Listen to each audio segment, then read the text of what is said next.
Hi everybody, welcome back to the channel. Thanks very much for joining me today.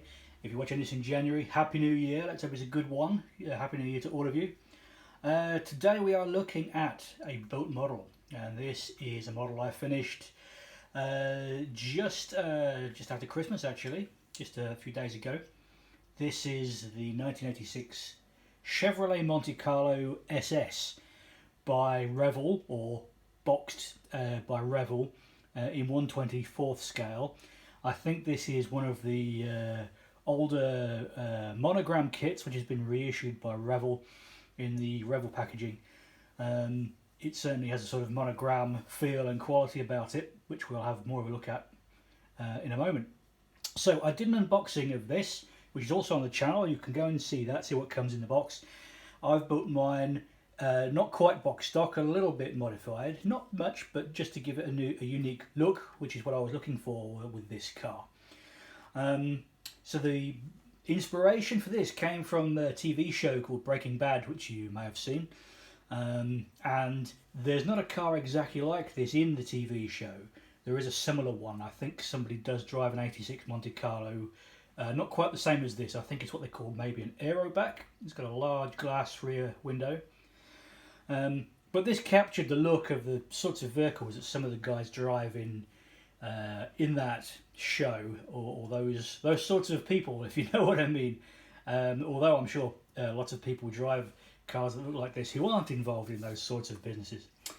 So yeah, 86 Monte Carlo. The first thing that you'll notice about this is that the wheels and tyres are not stock. They actually came from another kit.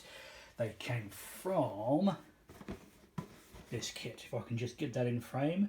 The 1970 Firebird, or Trans Am as it actually is, also from Revell, which comes with a couple of wheel options in there, including these.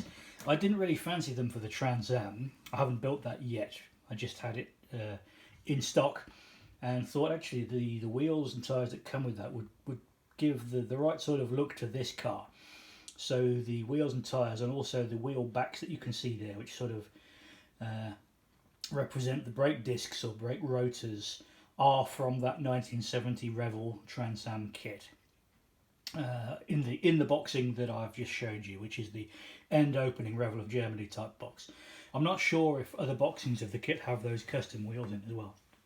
So they didn't quite fit onto the axle stubs for this car, so I just used some modelling putty to fill out the spaces and get them to fit snugly, and they've gone there quite nicely.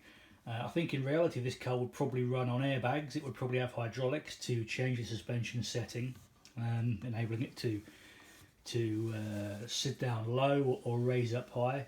For some reason this front corner actually sits high with my build. I don't know why that is. I don't think the body and chassis have got any gaps or anything. I think it fits on together as it should do, but I've ended up with that weird kind of height there. I don't care. I think it looks quite funky actually. I don't mind that too much.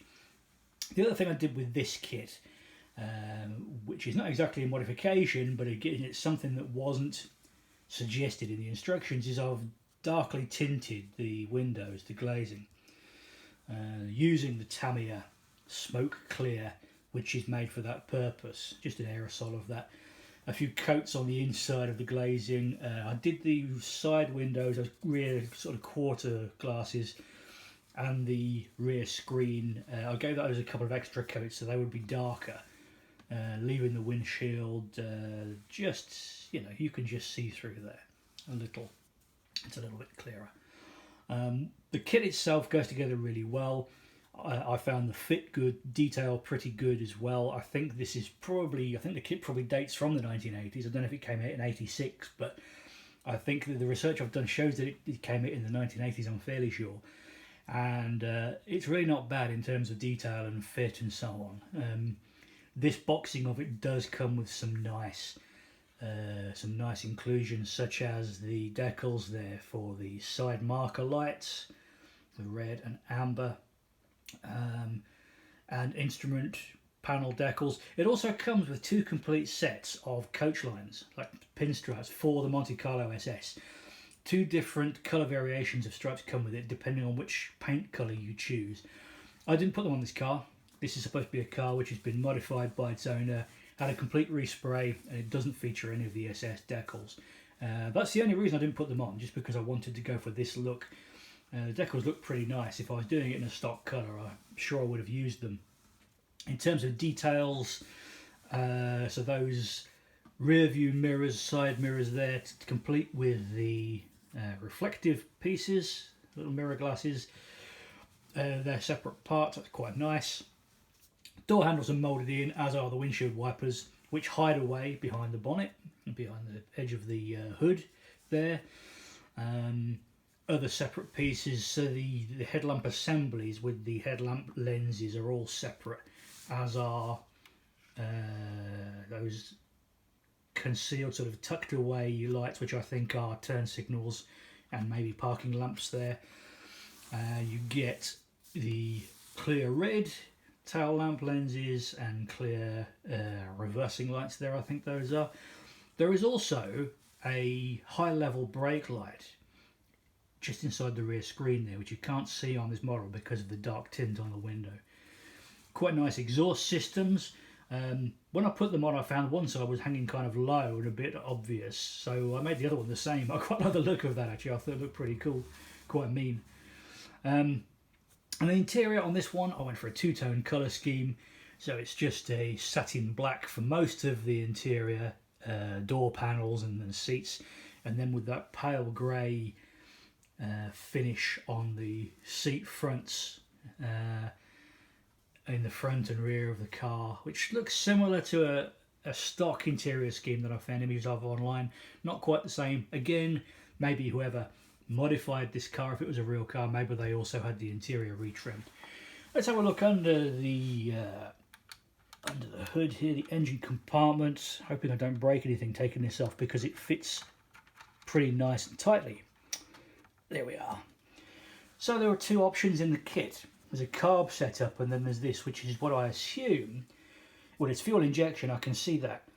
I'm not sure if that's throttle body injection or what was called by General Motors tune port injection. It looks like the tune port injection setup from the Corvette for about 85, 86 onwards, so I'm assuming that's what this is. I couldn't find any images of real Monte Carlos with that setup, so I'm just wondering if this option in the kit is for a modified engine, where somebody's fitted a Corvette intake system, or perhaps a Corvette complete engine. I'm not sure. I don't know about that.